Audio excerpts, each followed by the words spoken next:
अब हम वेदांग को समझेंगे। वेदांग के अंग, साथ ही यूनिट वन जो है उसका ये संकल्पना एवं विचार का टॉपिक, साथ ही स्मृतियों को भी देखेंगे। तो पहले वेदांग को समझ लेते हैं। क्या हुआ, वैदिकोत्तर साहित्य में वेदांगों को अपना अलग स्थान है। वेदों के गूढ़ एवं वास्तविक अर्थों को जानने के लिए, वेदों के मंत्रों के शुद्ध उच्चारण के लिए, ज्ञान के लिए वेदांगों की रचना की गई थी। तो ये वेदों के ही अंग हैं एक प्रकार से, है ना। पठ पाणिनीय पाणिनीय शिक्षा ग्रंथ में इन 6 वेदांगों का वर्णन वेद पुरुष के 6 अंगों के रूप में किया गया है। यहाँ से क्वेश्चन आपको देखने को मिलता है। शिक्षा, वैदिक स्वरों के शुद्ध उच्चारण के लिए शिक्षा शास्त्र की रचना की गई है। किस शास्त्र की? शिक्षा शास्त्र की। इसमें स्वर विज्ञान भी कहा गया है। शिक्षा से संबंधित प्राचीनतम ग्रंथ प्रतिशाख्य है। तो शिक्षा से संबंधित जो प्राचीन ग्रंथ है प्रतिशाख्य आपको याद रखना है। छंद क्या होते हैं? वैदिक संहिताओं का एक बहुत बड़ा भाग पद्य में है, अतः पद्यों को चरणों में सूत्रबद्ध करने के लिए छंद की रचना की गई। इसे चतुष्पदी व्रत भी कहा जाता है। पिंगल द्वारा रचित छंद शास्त्र का प्राचीनतम ग्रंथ है। तो छंद शास्त्र के रचयिता कौन है? पिंगल है। व्याकरण की बात करें, व्याकरण शास्त्र के ज्ञान के साथ हम वेद मंत्रों के अर्थों को भली भांति समझ पाते हैं। व्याकरण के प्राचीनतम ग्रंथों में पाणिनिकृत अष्टाध्यायी और पतंजलिकृत महाभाष्य और कृतायनकृत वार्तिकी। तो देखो, पाणिनि की है अष्टाध्यायी, पतंजलि की है महाभाष्य, कात्यायन की है वार्तिकी, और पाणिनि पतंजलि कात्यायन को जो है मुनित्रय कहा जाता है। किसको? पाणिनि पतंजलि और कात्यायन को मुनित्रय कहा जाता है। यह पॉइंट भी याद रखना है। ज्योतिष की बात करें तो ब्रह्मांड एवं नक्षत्रों के विषय में भविष्यवाणी ज्योतिष विषय है। निरुक्त की बात करें, निरुक्त का अर्थ है व्युत्पत्ति व्युत्पत्ति शास्त्र, अर्थात इसमें वैदिक शब्दों का संग्रह मिलता है और मुख्य सार पता चलता है। वैदिक शब्दों के दुरूह अर्थ को स्पष्ट करना ही निरुक्त का प्रयोजन। निरुक्त के प्रथम आचार्य कश्यप ऋषि हैं। इनकी रचना निघंटु का उल्लेख मिलता है। वेदों के कठिन शब्दों को निघंटु में संग्रह किया गया है, इसके लिए निघंटु को वैदिक शब्दकोश भी कहा जाता है। तो कश्यप ऋषि की रचना है कौन सी? निघंटु। कल्प की बात करें तो कल्प की परिभाषा आचार्य सायण ने इस प्रकार दी है कि जिन ग्रंथों में याज्ञिक विधान और संस्कारों का वर्णन क्रमबद्ध एवं संक्षेप में किया जाए उसे कल्प ग्रंथ कहते हैं। दूसरे शब्दों में कल्प का अर्थ है कर्मकांड, अर्थात ऐसे विधि नियम जो सूत्र में लिखे गए कल्प सूत्र कहलाते हैं। तो ये चीज कल्प हो गया, है ना। कल्प सूत्र के भाग हैं अलग अलग। एक तो स्रोत सूत्र है और एक धर्म सूत्र है।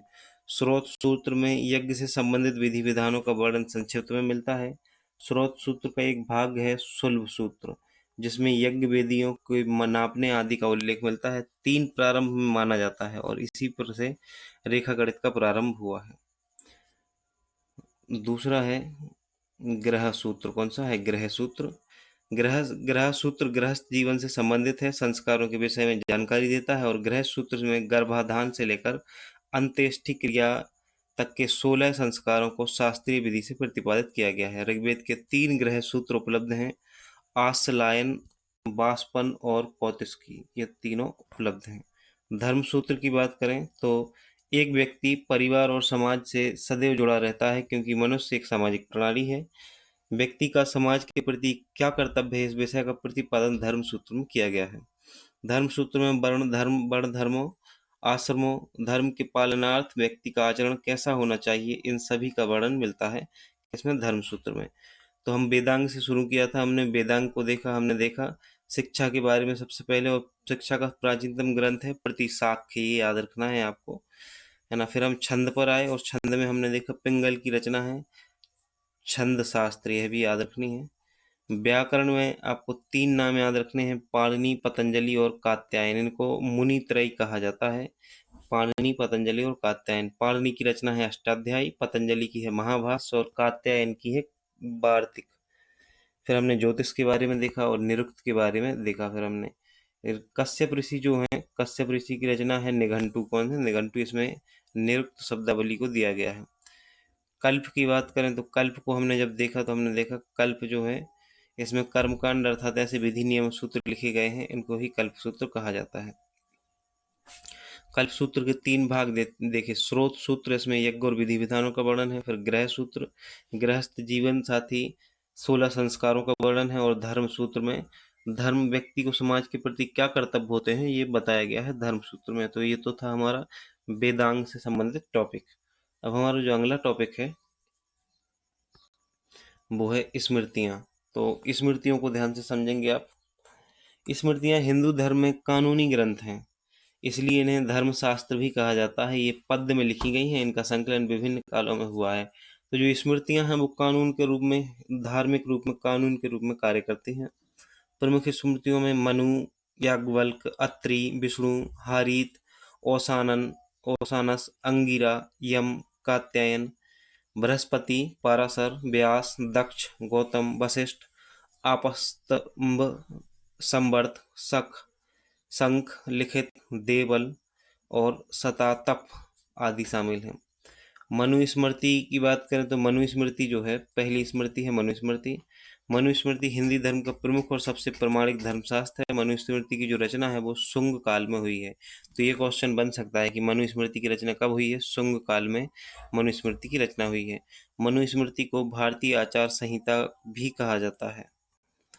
याज्ञवल्क्य स्मृति जो है, यह स्मृति मनुस्मृति की तुलना में संक्षिप्त एवं सुव्यवस्थित है। जैसे मनुस्मृति विधवा स्त्री को उत्तराधिकार के विषय में मौन है, दूसरी ओर याज्ञवल्क्य ने विधवा स्त्री को संपत्ति में प्रथम स्थान प्रदान करते हैं। याज्ञवल्क्य ने धूतकीर्णा को राज्य के नियंत्रण में रखकर उसे राज्य की आय का साधन बताया है। नारद स्मृति है जो, इस स्मृति को गुप्तकालीन माना जाता है। तो नारद स्मृति को गुप्तकालीन माना जाता है। इसमें नियोग प्रथा को माना एवं स्त्रियों को पुनर्विवाह की अनुमति प्रदान की गई है। इसमें नारद स्मृति में दासों को भी मुक्त किया गया है और ऐसी सर्वप्रथम इसी स्मृति में बताया गया है। स्वर्ण मुद्रा के लिए इन्हें दीनार शब्द का प्रयोग जो है वो सबसे पहले नारद स्मृति में हुआ है। और ऐसा माना जाता है कि नारद स्मृति कैसी है? गुप्तकालीन है। नियोग प्रथा को माना है, स्त्रियों के पुनर्विवाह की अनुमति है, दासों को मुक्त किया जा सकता है, ये सब लिखा हुआ है नारद स्मृति में। विष्णु स्मृति की बात करें तो यह स्मृति गद्य में लिखी गई है। अन्य सभी स्मृतियों का लेखन पद्य में किया गया है। यह भी गुप्तकालीन मानी जाती है। तो विष्णु स्मृति जो है यह भी गुप्तकालीन मानी जाती है और इसमें 100 अध्याय हैं। इसमें चारों वर्णों और आश्रमों का वर्णन किया गया है। अपराध करने पर दंड का विधान का वर्णन मिलता है। इसके अतिरिक्त संपत्ति विभाजन, संयुक्त परिवार, माता पिता, आचार्य का सम्मान, विवाह के प्रकार आदि का वर्णन भी विष्णु स्मृति में मिलता है। तो कुछ खास स्मृतियां पढ़नी थी जिनमें मनुस्मृति को देखा हमने। इसकी रचना शुंग काल में हुई है। इसे भारतीय आचार संहिता भी कहा जाता है। फिर हमने याज्ञवल्क्य स्मृति देखा, ये और भी ज़्यादा सुव्यवस्थित है। इसमें विधवा स्त्री को संपत्ति में प्रथम स्थान दिया गया है। और फिर हमने नारद स्मृति को देखा, इसमें स्त्रियों के पुनर्विवाह की बात की गई है, नियोग प्रथा की बात की गई है। इस नारद स्मृति गुप्तकालीन है, दासों को भी मुक्त किया जा सकता है। स्वर्ण मुद्रा को दीनार कहा गया है इसमें। फिर हमने विष्णु स्मृति देखी, हमने देखा कि इसमें गुप्तकालीन है ये और इसमें दंड का, अपराध के लिए दंड का प्रावधान किया गया है। इस प्रकार से हमारा स्मृतियों वाला टॉपिक है वह भी कंप्लीट होता है।